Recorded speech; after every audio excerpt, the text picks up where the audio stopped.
हरिः ओम्। श्रीगुरुभ्यो नमः। हरिः ओम्। श्रीगणनायकाष्टकम्।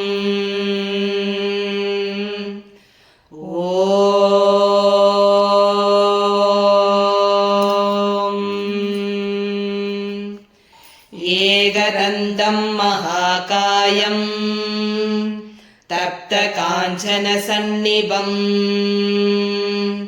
लम्बोदरं विशालाक्षं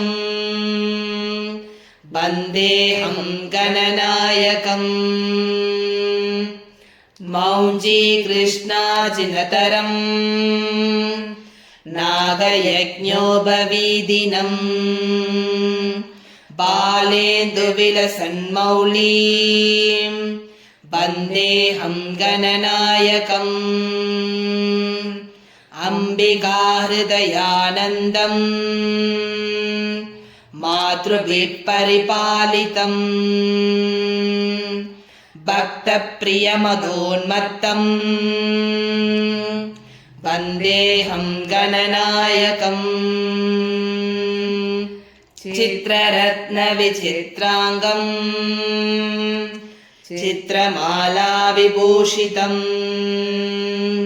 चित्ररूपधरं देवं वन्देऽहं गणनायकम्। गजवक्त्रं सुरश्रेष्ठं कर्णसामरभूषितं पासाङ्कुशधरं देवं वन्देऽहं गणनायकम्। मूषिकोत्तममारुह्य देवासुरमहाहवे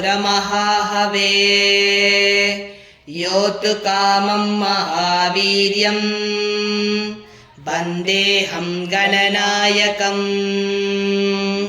यक्षकिन्नरगन्धर्व सिद्धविद्याधरैः सदा स्तूयमानं महात्मानं वन्देऽहं गणनायकम्। सर्वविघ्नहरं देवं सर्वविघ्नविवर्जितं सर्वसिद्धिप्रदातारं वन्देऽहं गणनायकम्। घनाष्टकम् इदं पुण्यं भक्तितो यः पठे नरः विमुक्तः सर्वपापेभ्यो रुद्रलोकं स गच्छति। ॐ एकदन्ताय विद्महे वक्रतुण्डाय धीमहि तन्नो दन्ती प्रचोदयात्। ॐ शान्ति शान्ति शान्तिः।